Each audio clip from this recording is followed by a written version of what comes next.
નમસ્કાર, હું ઋષાંક ઠાકર કોમોડિટી કેપિટલમાં આપનું હાર્દિક સ્વાગત છે. માર્કેટના મૂડ અને મિજાજ વિશે વિગતે ચર્ચા કરીશું. માર્કેટ એક્સપર્ટ પાસેથી ટ્રેડિંગ કોલ કેવી રીતે લેવો એ પણ સમજીશું, પરંતુ સૌથી પહેલાં નજર કરીશું હેડલાઇન્સ પર. ટ્રમ્પે યુદ્ધ વિરામ લંબાવ્યો. ટ્રમ્પે યુદ્ધ વિરામ લંબાવવાની ઘોષણા કરી છે, એનાથી રાહત મળી છે, પરંતુ બીજી તરફ અમેરિકાની નાકાબંધી યથાવત રહેવાની પણ ટ્રમ્પે ઘોષણા કરી છે, એનાથી તણાવ યથાવત. હોર્મુઝનો રૂટ હજી પણ બ્લોક. અમેરિકાએ નાકાબંધી કરી હોવાથી ઈરાન હોર્મુઝના રૂટના મામલે ટસનું મસ થવા માટે તૈયાર નથી.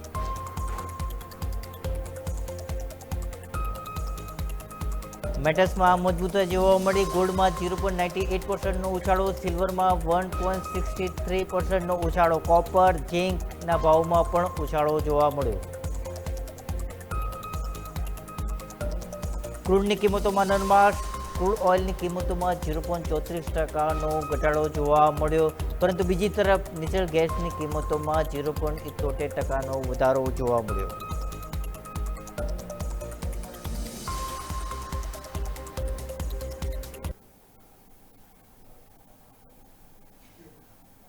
અત્યારે સૌ કોઈની નજર શાંતિ મંત્રણા પર છે. ઈરાન અને અમેરિકા સામસામે બેસે અને વાતનો નિવડો લાવે છે કે નહીં, એના પર સૌ કોઈની નજર અત્યારે રહેલી છે. માર્કેટમાં ઘણા બધા સંકેતો છે, પરંતુ સૌથી મોટું ફેક્ટર અત્યારે જીઓપોલિટિકલ ટેન્શન છે. ટ્રમ્પ સાહેબ આ યુદ્ધને સમાપ્ત કરવા માટે તરફડી રહ્યા છે, પરંતુ ઈરાન ટસમસ થવા તૈયાર નથી. બંને દેશો અત્યારે સફળતાનો દાવા કરી રહ્યા છે, પરંતુ ડિઝાસ્ટરના પથ પર આગળ વધી રહ્યા હોય એવી રીતે અત્યારે સ્થિતિ છે. પરંતુ એની તમામ અસરો જોવા મળી રહી છે એ કોમોડિટી માર્કેટ પર પડી રહી છે. આપણે જોઈએ ક્રૂડ ઓઇલના ભાવો ખૂબ જ વધ્યા. યુદ્ધ શરૂ થયું ત્યારથી સોના ચાંદીમાં નરમાશ હતી, પરંતુ જેવી આ શાંતિ મંત્રણાની વાતો ટ્રેક પર આવશે એવી આશા લાગી કે તરત જ સોના અને ચાંદીમાં આપણને તેજી જોવા મળી રહી છે. બેઝ મેટલ્સમાં પણ આપણને મજબૂતી જોવા મળી રહી છે.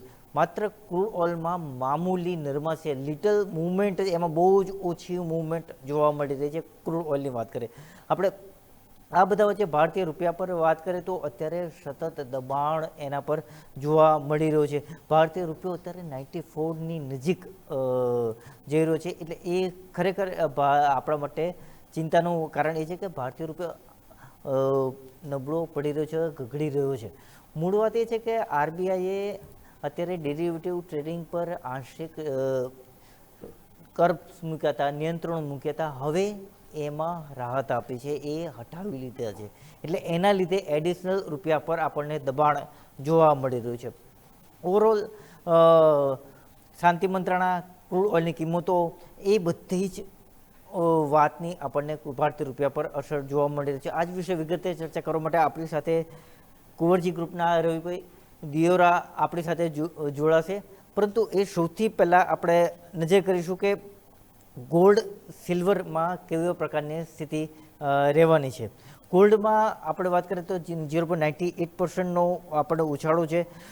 મંગળવારે એક વીકના નીચલા સ્તરે કિંમતો પહોંચી ચૂકી હતી.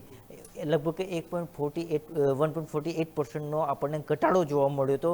હવે અમેરિકાએ યુદ્ધ વિરામની મુદત વધારી દીધી, તો એના લીધે રોકાણકારો એ જોઈ રહ્યા છે કે હવે આ યુદ્ધ સમાપ્ત થવાની દિશામાં છે, એટલા જ ગોલ્ડ અને સિલ્વરમાં આપણને મજબૂતી જોવા મળી રહી છે.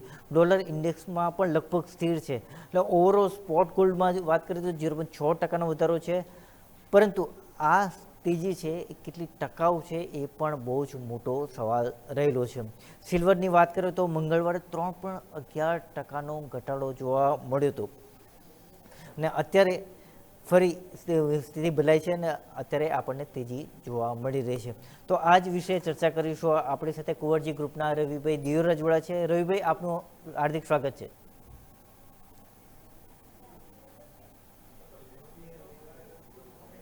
બિલકુલ, રવિભાઈ આપણી સાથે જોડાશે અને ગોલ્ડ સિલ્વરમાં કેવી સ્થિતિ રહેવાની છે એના વિશે વિગતે ચર્ચા કરશે. આપણે સિલ્વરની વાત કરીએ તો મંગળવારે ડોલરની મજબૂતાઈને લીધે ભાવ ઘટ્યા હતા. રવિભાઈ, આપણે ભારતીય રૂપિયાની વાત કરીએ તો અત્યારે હજી પણ દબાણ હોય ને 94ની આસપાસ પહોંચી ચૂક્યો છે ભારતીય રૂપિયો. હવે 94નું લેવલ ક્રોસ ન કરી જાય એ માટે આરબીઆઈ કેવા પ્રકારના પ્રયત્નો લેશે? જેમ કે અત્યારે આઈ થિંક જે રીતે ક્રૂડ છે એ એમના કંટ્રોલમાં છે નહીં, તો આઈ થિંક એના હિસાબે એવું લાગી રહ્યું છે કે કઈ વધારે પડતું અહીંયા પોસિબિલિટીઝ એમની પાસે નથી જ્યાં સુધી મીન્સ કે ફંડામેન્ટલમાં કોઈ પરિવર્તન નહીં થાય. બેઝિકલી ફંડામેન્ટલ ચેન્જ થશે તો ડેફિનેટલી અહીંયા તમને એક સાઇન ઓફ રિકવરી જોવા મળે. અધરવાઇઝ આઈ થિંક રિઝર્વ બેન્કે ઘણા પ્રયત્ન કર્યા, બટ આગળ પણ જ્યારે આપણે જોયું જ્યારે જ્યારે ક્રૂડમાં નીચે આવ્યું છે ભાવ ત્યારે જ અહીંયા રૂપી છે થોડો મીન્સ કે સ્ટેબલ થયો છે. બેઝિક અહીંયા એફઆઈસ નો આઉટફ્લો આઈ થિંક એ વધારે પ્રેશર આવી રહ્યો છે જીઓપોલિટિકલ રીઝનના હિસાબે. જે મોંઘવારી વધવાની આશા, અને સાથે સાથે જોઈએ તો ગ્લોબલી કાલે પણ જે ફેડ ના નવા જે ચેર આવવાના છે એમને પણ કીધું હતું કે ડેટા ડ્રિવન પોલિસી રાખશે. અહીંયા કોઈ મીન્સ કે જે પણ ગ્લોબલ ફેક્ટર છે કે જે પોલિટિકલ પ્રેશર છે એ ફેસ નહીં કરે. ને આપણે આગળ પણ ચર્ચા કરી હતી કે બોન્ડ yield એવું જ કંઈક ઇન્ડિકેશન આપી રહ્યું હતું કે કદાચ જલ્દીથી ઇન્ટરેસ્ટ રેટ કટ નહીં થાય. તો આ બધાને જો સાપેક્ષમાં લઈએ તો આઈ થિંક રૂપીમાં મારા હિસાબે આ કમજોરી ચાલી રહેશે જ્યાં સુધી વોર ખતમ નથી થતું. કઈ પોઝિટિવ ન્યૂઝ આવે છે, ક્રૂડમાં 5-6% કરેક્શન આવે છે, તો આપણે એવું એક્સપેક્ટ કરી શકીએ કે અહીંયા થોડું રૂપી સ્ટ્રોંગ થાય. ડોલર રૂપી એવું લાગી રહ્યું છે કે મેજરલી 94.20 94.30 નવા લો બનાવી શકે છે. હવે જો 94ને ક્રોસ કરી જાય તો આરબીઆઈ પાસે ફરી એ ડેરિવેટિવ ટ્રેડિંગ પર અંકુશ મૂકે એવા સંકેતો ખરા? ડેરિવેટિવમાં ઓલરેડી અંકુશ છે, અંકુશ મૂકી દીધેલા છે. ડેરિવેટિવમાં વોલ્યુમ નથી થતા. જે પણ વોલ્યુમ છે ઇન્ટરબેંક ટ્રાન્સફર અને સાથે એમના ફોરવર્ડ્સમાં વોલ્યુમ છે. હાલાકી એમને જે થોડી રિલીફ આપી 100 મિલિયનની એમની જે લિમિટ હતી આરબીઆઈની એમને કન્ટિન્યુ કરી, બટ ઘણા બધા ઇન્ટરબેંક ટ્રાન્સફરમાં પ્રોબ્લેમ આવતા હતા. એનું ક્લેરિફિકેશન આપ્યું, એમાં થોડું હળવાશ આપી, એટલે ઉલટાનું કંઈ ખાસ આની અસર પડે એવું દેખાતું નથી. આધારે રીતે એવું લાગી રહ્યું છે કે અહીંયા થોડું ફોકસ છે એ તમારે એ જ રીતે રાખવું જોઈએ. અને મારા હિસાબે જે સાઇન છે થોડી અહીંયા સાઇન ઓફ થોડું વીકનેસ અને સાઇન ઓફ કોઝન આ જ જોવા મળશે. કોઈ મોટી ઓપ્ટિમિઝમ ના રાખવી જોઈએ. બિલકુલ. હા, ગોલ્ડ અને સિલ્વરમાં આજે જે તેજી જોવા મળી રહી છે એની પાછળ કયા કયા ફેક્ટર્સ કામ કરી રહ્યા છે? કે યુદ્ધ વિરામની જે અપેક્ષા લંબાવે એ જ એક ફેક્ટર છે? જરૂરથી આઈ થિંક કે જે ફેક્ટર કામ કરી રહ્યા છે એમાં major factor is I think અહીંયા જે અક્રોસ ધ ગ્લોબ જોઈએ તમે તો ગઈકાલે સારી રિસ્ક એસેટ ક્લાસમાં મંદી હતી, વીકનેસ હતી, અને આ વીકનેસથી અહીંયા થોડી સાઇન ઓફ સ્ટેબિલિટી તરફ ગયું જ્યારે એમને સીઝફાયર પ્રોલોંગ ટાઈમ સુધી એક્સટેન્ડ કર્યું. હાલાકી હજી ઈરાન આમાં નથી માની રહ્યું. ઈરાને હજી સુધી ક્લિયર નથી કર્યું કે આમાં એન્ટર થશે કે એ લોકો આગળ જતા કોઈ ડેલિગેશન મોકલશે. તો જ્યાં સુધી ત્યાંથી કોઈ સારા ન્યૂઝ નથી આવતા કોઈ મોટી તેજી ટકશે નહીં. પણ આજે ગઈકાલે જોઈએ તો 3% આસપાસની મંદી ઓલરેડી ચાંદીમાં થઈ ચૂકી છે. સાથે સાથે તમે જો તો મીન્સ કે પર્ટિક્યુલર ગોલ્ડમાં પણ એક સારું કરેક્શન હાયર લેવલથી આવી ગયું હતું. હાલાકી આજે ગોલ્ડનું ટોટલ કરેક્શન વાઇપ આઉટ થયું કારણ કે કાલે પણ ગોલ્ડ આઉટ પરફોર્મ કરી રહ્યો હતો. આજે સિલ્વર છે જે ગઈકાલે 245 પહોંચી તે 249 આસપાસ 248 આસપાસ પહોંચી છે. હાલાકી સેફ થોડું ગોલ્ડ લાગી રહ્યું છે. અહીંયા થોડું ટ્રાય કરવી જોઈએ બાઇંગ સાઇડ. 152,800 આસપાસ ખરીદી કરી શકાય જૂન કોન્ટ્રાક્ટમાં. સ્ટોપ લોસ 152,240 અને 154 સુધીનો ટાર્ગેટ સોનામાં as a part of recovery જોવા મળી શકે છે. એટલે અત્યારે buy on dip sell on rise એવી જ સ્ટ્રેટેજી અપનાવે છે રોકાણ કરો? હા, અહીંયા બેઝિક ગોલ્ડમાં થોડું કન્સોલિડેશન છે, બટ સિલ્વર થોડો અવોઇડ કરવું જોઈએ. સિલ્વરમાં જ્યાં સુધી આ ગ્લોબલ અનસર્ટનિટીઝનો માહોલ સ્ટેબલ ના થાય ત્યાં સુધી રિસ્ક રહેશે ઇન ટર્મ્સ ઓફ ડિમાન્ડ. જે આઉટલુક છે એને લઈને માર્કેટ ચિંતિત છે. હાલાકી સિલ્વરમાં હોર્ડિંગ પાછું ચાઇના ચાલુ કર્યું છે. ગઈ મહિને ચાઇનાએ 800 ટનથી વધારે સિલ્વરનું ઇમ્પોર્ટ કર્યું છે. તો એના આધારે એવું લાગી રહ્યું છે કે મીન્સ કે થોડું પ્રાઇઝીસમાં પ્રોટેક્શન છે, બટ સિલ્વરમાં સેલોન પ્રાઇસ રહેવું ઉચિત રહેશે. ગોલ્ડ કારણ કે બંને સાઈડના ફેક્ટરમાં કામ કરે, જીઓપોલિટિકલ તણાવ જો વધે તો એક સેફ હેવન અપીલ ત્યાં આવે, અને જો આ ઘટે છે તો ડોલર વીકનેસની એક અસર ત્યાં જોવા મળશે. તો આધારિત મને એવું લાગી રહ્યું છે કે કમ્પેરેટિવ ગોલ્ડ થોડું સેફ છે. સિલ્વર છે ત્યાં થોડી વોલ્ટાલિટી જોવા મળશે. 250 આસપાસનું હર્ડલ સિલ્વર ફેસ કરી શકે છે, તો ત્યાં સેલોન પ્રાઇસ રહેવું જોઈએ. બટ ગોલ્ડમાં મારા મત મુજબ બાય કરીને કારોબાર કરવો જોઈએ. ઇટીએફમાં કેવી સ્ટ્રેટેજી અપનાવવી જોઈએ અત્યારે? ગોલ્ડ ઇટીએફમાં આઈ થિંક કે અહીંયા તો મીન્સ કે જેને ઇટીએફમાં ખરીદી કરી છે યા કરી રહ્યા છે જારી રાખે કે વધારે કઈ સાઇન સ્ટ્રોંગ રિવર્સલ કે ઓવરનાઇટ કઈ મોટી રિવર્સલના ચાન્સીસ નથી અને ગોલ્ડ થોડું રૂપિયાની વીકનેસના હિસાબે પણ ગ્લોબલ માર્કેટની સામે આઉટ પરફોર્મ કરે છે. હાલાકી એસઆઈપી ની જેમ ઘણા લોકો અહીંયા ગોલ્ડમાં ઇટીએફ ખરીદતા હોય હવે અહીંયાથી થોડું એસઆઈપી નો ફ્લો ઓછો કરવો જોઈએ. આઈ થિંક ઘણું બધું પ્રાઇસીસ 154 આવી ચૂક્યું છે ગોલ્ડ પણ અને ETF ના પ્રાઇસીસ પણ જોઈએ તો આઈ થિંક અહીંયા સારો એવો ઉછાળો ઓલરેડી બતાવી ચૂક્યા છે ETF. તો મારા મત મુજબ હવે થોડું ત્યાં કોશિયસ રહેવું જોઈએ અને મીન્સ કે જ્યારે ત્યારે કોઈ ન્યૂઝ ડ્રીવન કે કોઈ મીન્સ કે ઇવેન્ટ ડ્રીવન જો ઘટાડો મળે તો ત્યારે લમસમ ETF રોકવું જોઈએ. એટલે હવે એસઆઈપી ટાઈપ ETFમાં જે બાઇંગ છે એ ઓછું કરીને જ્યારે ત્યારે ઓપોર્ચ્યુનિટી બેઝ જ્યારે કરેક્શન આવે છે ત્યારે લમસમ બેઝ પર રોકી દેવું એ વધારે સારી સ્ટ્રેટેજી હોઈ શકે છે. બિલકુલ. ગોલ્ડ, સિલ્વર બાદ ક્રૂડ ઓઇલ, નેચરલ ગેસ અને બેઝ મેટલ્સ વિશે વિગતે ચર્ચા કરીશું રવિભાઈ સાથે, પરંતુ અત્યારે સમય છે એક નાનકડા બ્રેક.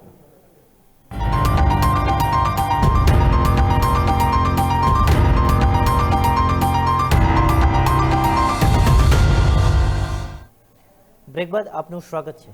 હવે ક્રૂડ ઓઇલની વાત કરીએ તો અત્યારે બહુ જ મામૂલી વધઘટ જોવા મળી રહી છે. બ્રેન્ટની વાત કરીએ તો અત્યારે ફરી લીલું નિશાનમાં આવી ચૂક્યું છે, પરંતુ એમસીએક્સ પર હજી લાલ નિશાન જોવા મળી રહ્યું છે. અત્યારે બધો દારો મદાર શાંતિ મંત્રણા પર છે. અમેરિકાએ યુદ્ધ વિરામ લંબાવીને એક રીતે શાંતિ માટેની પહેલ કરી છે, પરંતુ ઈરાન તરફથી હજી કોઈ ફાઇનલ જવાબ આપવામાં આવ્યો નથી. વાન સાહેબ જે પાકિસ્તાન જવાના હતા તે મુલતવી રાખવામાં આવ્યું છે. બીજી તરફ હોર્મુઝનો રૂટ પર હજી પણ ઈરાન કંટ્રોલ ઈચ્છે છે, એટલે તે કયા જહાજો પસાર થશે, કયા જહાજો પસાર નહીં થાય એ ઈરાન નક્કી કરવા ઈચ્છે છે. બીજી તરફ અમેરિકા નાકાબંધીના મામલે ટસનું મસ થવા તૈયાર નથી. એવા સંજોગોમાં અત્યારે બંને એકબીજા પર પ્રેશર કરી રહ્યા છે, પ્રેશર ટેકનિક કરી રહ્યા છે. તો ઓવરઓલ જોવા જઈએ તો આ બધાની અસર ક્રૂડ ઓઇલની કિંમતો પર પડી રહી છે. માર્કેટ એ દિશામાં જોઈ રહ્યું છે કે આ યુદ્ધ સમાપ્ત થવાના આરે છે, પરંતુ હજી કોઈ ફાઇનલ ડિસિઝન લેવાયું નથી, એટલા માટે જ એની કિંમતો પર બહુ જ ભારે વધઘટ જોવા મળતી નથી. રવિભાઈ, ક્રૂડ ઓઇલમાં આ જે મામૂલી વધઘટ છે, તો આવી જ સ્થિતિ જ્યાં સુધી ફાઇનલ નિવેડો ન આવે ત્યાં સુધી આવી જ સ્થિતિ જોવા મળશે? ઝડપથી આપ ક્રૂડની ચર્ચા કરી રહ્યા છો? બિલકુલ બિલકુલ સર. હા, ક્રૂડ ઓઇલમાં આઈ થિંક કે જે રીતે ફંડામેન્ટલ છે એ રીતે તો થોડું દેખાઈ રહ્યું છે કે પ્રાઇસીસ સ્ટેબલ રહ્યા છે. હાલાકી મીન્સ કે અમેરિકન સ્ટ્રેટેજી તો સમજશો તો અમેરિકાની સ્ટ્રેટેજી છે એ મારા હિસાબે વોરમાંથી નીકળવાની નથી. અમેરિકાની સ્ટ્રેટેજી છે કે ગ્લોબલી છે, મરીન લાઇન છે, ગ્લોબલી જે પણ મીન્સ કે સ્ટેટ છે એના ઉપર પોતે એ કબજો જમવા માંગે છે અને એટલે જ કાલે શ્રીલંકા ઇન્ડિયા વચ્ચે જે ઇન્ડિયન ઓશિયન છે ત્યાં પણ એક જહાજને રોકીને એમાં પૂછતાછ કરી. તો જે જગત જમાદારી છે એ જ્યાં સુધી છોડશે નહીં ત્યાં સુધી ગ્લોબલી મને નથી લાગી રહ્યું કે ઈરાન પછી પણ જો આ અમેરિકા શાંત બેસે કોઈ નવું નાટક ચાલુ થશે તો આધારિત એમનું મીન્સ કે ના તો એમને અહીંયા સોલ્યુશન જોઈએ છે અને ઈરાન પણ મીન્સ કે તમે વિચારો કોઈ કન્ટ્રી એની મીન્સ કે બોર્ડર સીલ થઈ જાય, એની મરીન વેપાર સીલ થઈ જાય અને મીન્સ કે એ લોકો બેઝિકલી વેપાર કરવા માટે પણ એના ઉપર પ્રતિબંધ રહે, બ્લોકેટ કરી દે આર્મી. તો આઈ થિંક આ તો એક વોર ક્રાઇમ છે અને જ્યાં સુધી આઈ થિંક એ લોકો મીન્સ કે આ બ્લોકેડ હટાવશે નહીં ત્યાં સુધી ઈરાન નહીં આવે આ નેગોશિએશનમાં. અને એના જ હિસાબે મીન્સ કે આટલું બધું અફવાઓનું બજાર છે. ઇન કેસ યુએસ પ્રેસિડેન્ટ પણ કન્ફર્મ કર્યા હતા કે જેડી વાન્સ નીકળી ગયા છે, સાથે આખી જે ટીમના નીકળવાના ન્યૂઝ હતા, હજી કોઈ પહોંચ્યું નથી, નીકળી તો ગયા છે.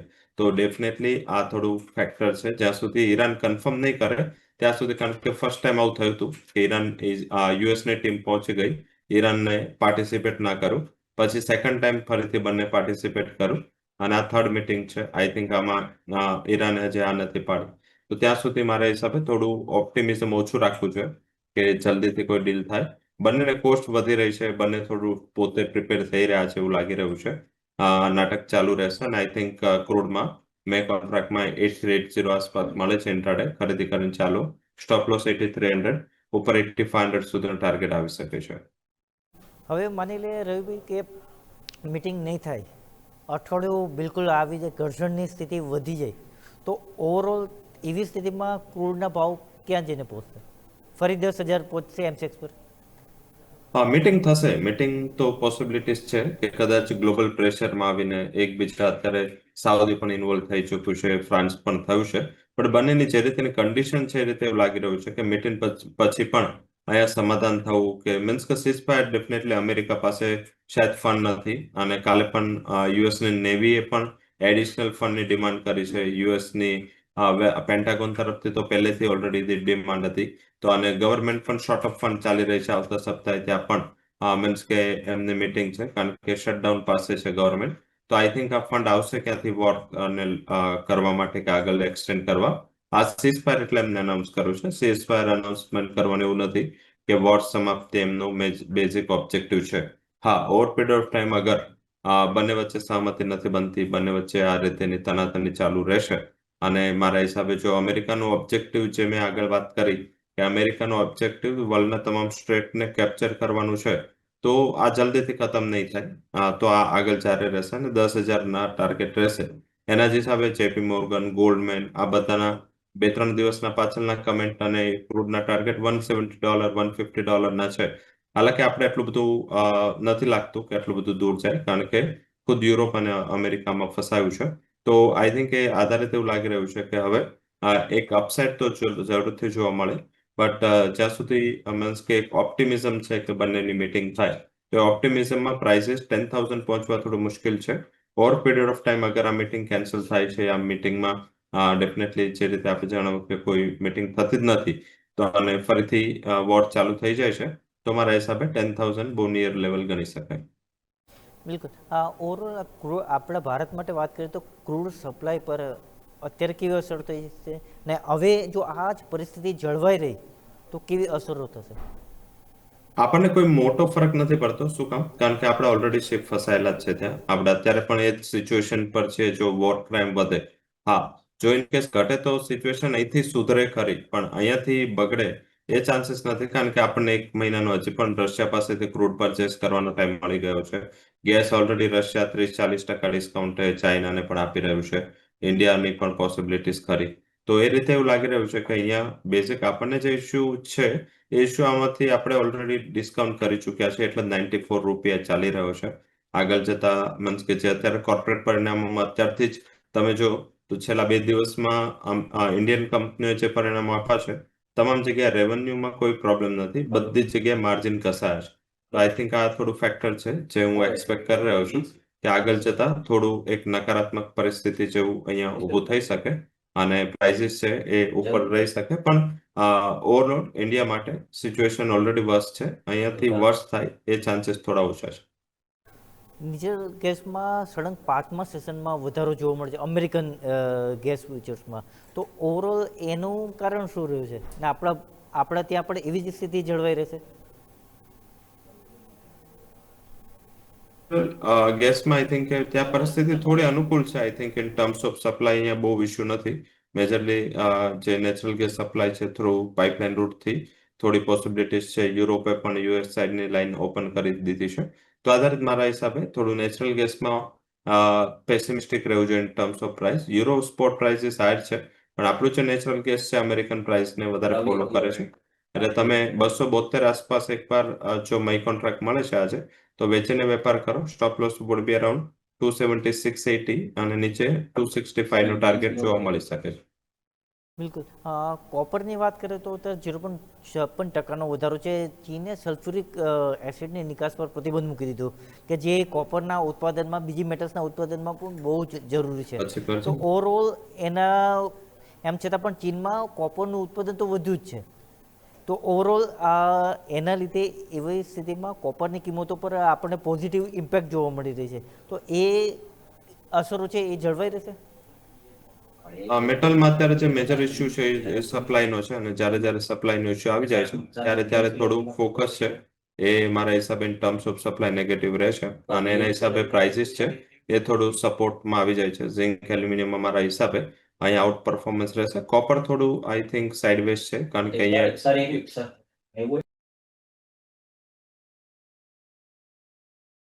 અહીંયા ઇકોનોમિક અને સાથે સાથે મીન્સ કે ગ્લોબલ જે સપ્લાય છે એ બંને થોડું ઇશ્યુ આવી જાય છે. ઝિંક અને એલ્યુમિનિયમ આ બંનેમાં એવું દેખાઈ રહ્યું છે કે આઉટ પરફોર્મન્સ જારી રહેશે. કોપર શું છે કે કોપરમાં સપ્લાયમાં આટલો ખાસ પ્રોબ્લેમ નથી. ઝિંક અને એલ્યુમિનિયમમાં થોડું આઈ થિંક ઇશ્યુ છે સપ્લાયના, અને એના હિસાબે પ્રાઇસ છે થોડું આઉટ પરફોર્મ કરી રહ્યું છે. ઝિંક 343.80 344 આસપાસ ખરીદી કરીને ચાલુ જોઈએ. 341 નો સ્ટોપ લોસ, 350 નો target. And aluminum would be a better level around 366. Buy કરો 364.20 સ્ટોપ લોસ, 370 નો ટાર્ગેટ રહેશે. તો ઝિંક અને એલ્યુમિનિયમ આ બે કોમોડિટીમાં એવું દેખાઈ રહ્યું છે કે થોડું પ્રાઇઝીસમાં આઉટ પરફોર્મન્સ રહેશે અને ખરીદી કરીને કારોબાર કરવો જોઈએ. કોપર નવી ખરીદી માટે અવોઇડ કરો. આઈ થિંક ઇકોનોમિક સેન્ટિમેન્ટને અહીંયા ડિરેક્ટ અસર પડે છે અને પ્રાઇઝીસમાં ગત સપ્તાહે સારો ઉછાળો ઓલરેડી આવી ગયો છે. બિલકુલ. એલ્યુમિનિયમની વાત કરતો 9% સપ્લાય છે એ ગલ્ફ હોર્મુઝમાંથી થાય છે, તો ઓવરઓલ એની અસર રહેશે નેક્સ્ટમાં? ઝડપથી એલ્યુમિનિયમ એ જ હિસાબે આઉટ પરફોર્મ કરી રહ્યું છે despite of this geopolitical events, economic concern, આ બધા કન્સર્ન હોવા છતાં જે રીતે આઉટ પરફોર્મન્સ આપણે જોઈ રહ્યા છે, મારા હિસાબે આ જ એક રીઝન છે જે આગળ જતા પણ I think in terms of સપ્લાયના ઇશ્યુ ઊભા કરી શકે, કારણ કે અહીંયા ઇન્વેન્ટરી ઓછી હતી અને સાથે જે સિઝનલ સપ્લાય કટ હતો ચાઇના તરફથી એ માંડ ઓપન થયો હતો, અને આ ઓપન થયા બાદ આ પ્રોબ્લેમ અત્યારે અહીંયા આવી ગયો. તો એ એક ફેક્ટર છે જેના હિસાબે તમે જોશો તો ચાઇનાનું જે કોપરનું ઉત્પાદન વધી રહ્યું છે, બટ અન્ય મેટલ્સમાં એનું ખાસ આટલું ઉત્પાદન નથી. પ્લસ કન્ઝમ્પશન એનું ઇન્ટેક છે, એ સતત મેટલ હોર્ડિંગ કરી રહ્યું છે. એ એલ્યુમિનિયમ હોય, ઝિંક હોય, એ કોપર હોય કે સિલ્વર હોય, આઈધર થ્રુ પ્રોડક્શન ઓર થ્રુ ઇમ્પોર્ટ, એનું જે મેટલ્સ છે એનું સતત હોર્ડિંગ છે, વધતું રહ્યું છે. અને મીન્સ કે જે રીતે જો ઇન્ફ્લેશન વધે છે, ક્રૂડના પ્રાઇસ વધે છે, તો કોસ્ટ પણ આ મેટલ્સની વધશે, તો આધારે એલિવેટેડ પ્રાઇસીસ રહી શકે છે એવું માનું છું. બિલકુલ. આપે ખૂબ જ મહત્વના ઇનપુટ્સ આપ્યા એ બદલ આપનો ખૂબ ખૂબ આભાર, અને આપના તરફથી સ્ટાન્ડર્ડ ડિસ્ક્લેમર.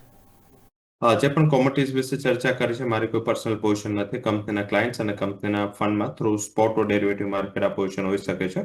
કોઈ પણ પોઝિશન લેતા પહેલા ફાઇનાન્શિયલ એડવાઇઝર સાથે કન્સલ્ટેશન કરવું જરૂરી છે.